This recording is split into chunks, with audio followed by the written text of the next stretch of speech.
Francois Makandal was born in Africa, likely in the Upper Guinea or West Central African region, though his precise place of birth is uncertain. Colonial records and later historians suggest he was educated and literate, even capable of speaking Arabic.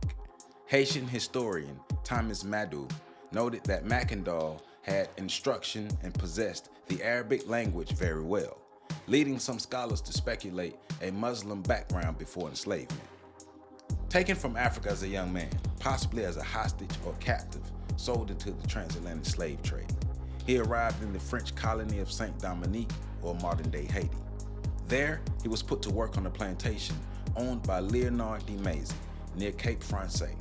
Details vary, but many accounts record that Makandal lost his right arm in a sugarcane mill accident, after which he was assigned less supervised work tending livestock. Between 1748 and 1751, Makandal seized an opportunity to escape into the rugged Limbe Mountains, joining the community of Maroons, formerly enslaved people who fled plantation bondage and built free settlements in the hills. As a Maroon, Makandal became a charismatic and strategic leader, rapidly gaining followers through powerful oratory and spiritual gravitas.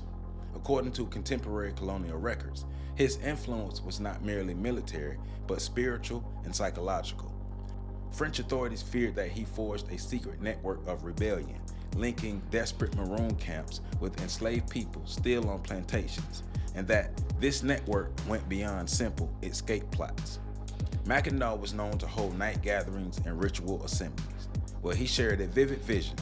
One day, white domination in Saint Dominique would be overthrown and black Africans would rule the island. In stories preserved by later chroniclers, he used metaphors and symbolism, such as different colored scarves, to describe the island's shifting destiny from indigenous peoples to European domination and ultimately to African control. What made Makandal especially feared by the colonial authorities was his skill with herbal medicines and poisons, drawing on extensive indigenous botanical knowledge from Africa and the Caribbean. He and his associates created grigris, Makandals, and other ritual talismans, which were both spiritual objects and instruments of clandestine resistance. These could contain roots, herbs, bones, cloth, and symbolic components, and were reputed to be protective or lethal depending on their use. French interrogators and plantation informants believed that Makandal had organized what they called a poison conspiracy. Enslaved people operating secretly within plantations would introduce poison to the food and drink of slaveholders, their families, livestock, and even other enslaved people.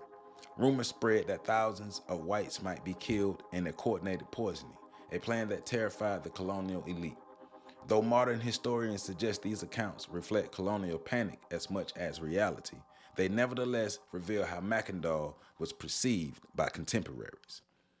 An important nuance to consider: the association of Makandal with voodoo or with being a boka comes from the later interpretation and cultural memory. A Haungan is understood as a priest in Haitian voodoo, a religious leader. A boka is more commonly defined as a practitioner who works with both right hand and left hand, including magical or militant applications within voodoo traditions. Colonial documents do not record Makandal as formally initiated into any ritual hierarchy.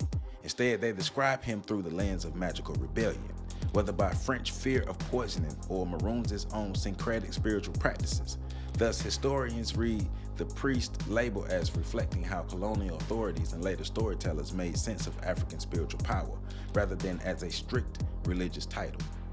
By late 1757, the poisoning plot and the fear surrounding it had reached a crisis point for colonial government. Makandal was betrayed, reportedly by an enslaved woman, arrested and tortured into revealing names of conspirators. He was captured and brought to Cape Francais. On January 20th, 1758, he was sentenced to death. Colonial accounts describe his execution by burning at the stake in the public square, a harsh spectacle intended as a deterrent. Some narratives tell how he briefly broke free from his bonds in the first fire. Whether or not this version is literal or embellished, it became part of his legend. Makandal died in 1758, but his influence lived on. For many enslaved people in Saint Dominique, He became a symbol of resistance and immortality, a spiritual figure whose defiance could not be extinguished, even by fire. His reputation as a prophet, healer, strategist, and threat to slavery resonated over decades, leading up to the Haitian Revolution of 1791, where Maroon leaders and enslaved organizers again invoked spiritual and martial unity.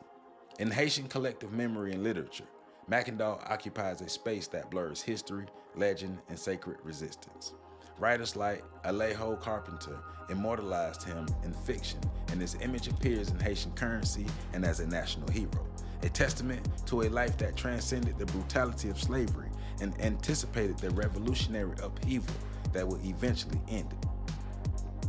To the great Francois Makandal, we proudly stand on your shoulders. For more information, please visit my website at www.ontheshoulders1.com. There, you can support my OTSOG book series. You can also support me on Patreon at patreon.com/OTSOG. You can also hit the super like button under the video, the hype button, get yourself some products, and make sure you catch the next video coming up. I love you all.